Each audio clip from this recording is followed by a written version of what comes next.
Renounce Your Atheism by Dr. Heytham Talat. What are examples to the proof of the basis of providence? There are numerous examples, and no volumes can be large enough to contain them all, even if they filled the whole planet. Each atom in the universe is actually a proof on the basis of providence, whether we realize this today or will do so tomorrow. A. Insulin, the hormone that allows our bodies to use glucose, is secreted by the pancreas in the exact same amount of sugar we consume. B.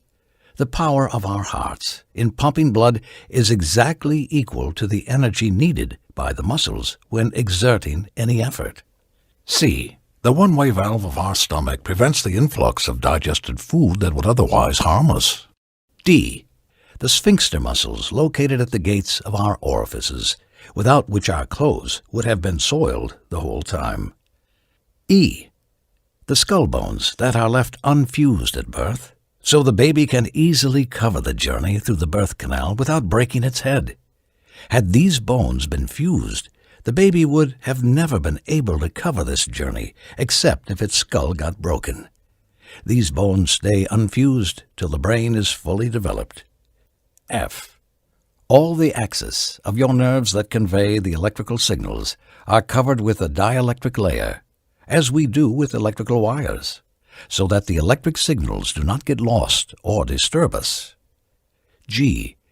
The electron revolves around the nucleus at a speed of 1,000 kilometers per second, or otherwise it would collapse inside the nucleus by the force of attraction of the positive nucleus, and the universe would have collapsed before it even began.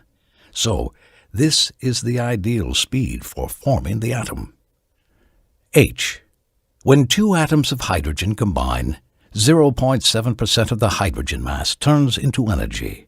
If this mass was 0.6% instead of 0.7%, the proton would have not combined with the neutrons, and the universe would have remained in the form of hydrogen, and none of the other elements would have been formed.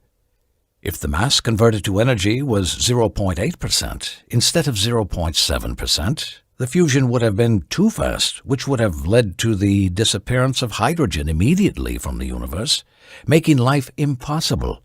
That's why this figure had to be between 0.6% and 0.8%. I. The electron mass constitutes 0.2% of the neutron mass, and this mass is ideal for forming the atom. J. After germination, the buds tend to go up directly to the light source, whereas the roots tend to go down because the buds are highly sensitive to light. All the information they need to function is encoded within the seed, and there are hormones that control the upper and lateral growth of the plant as well as the growth toward the roots, all of which is encoded within the seed. You eat the delicious fruit and throw the dry and tasteless pit away. This way, you are compelled by a controller who governs the whole universe, allowing that fruit to pass its genes all over the earth, giving you the savory taste while hiding the genes in the core of a smooth, dry pit that is not attractive to you. Once the seeds stick to the ground, it starts quietly transforming into branches and roots, and this is how the mother succeeds in passing her genes on to its children. All of this takes place in a plant that has no cognition. So, who adjusted the information for those deaf-mute fruits? And who adjusted the amount of sugar so it would appeal to your palate? Who made the seed unappealing so you could dispense with it and throw it away? Who loaded the seed with sufficient genetic information to create a new plant with all its details and functions? K. Lately, the scientists have been discussing the total mass of the universe and how it is essential for our existence on Earth. Inertia, this blessing which is given to our bodies in the form of resistance to any change in movement, originates from the mass of the universe. Had the inertia been any less than what it is, any soft breeze of wind would have been able to move the rocks, which would not have been able to resist the least amount of effort exerted on them.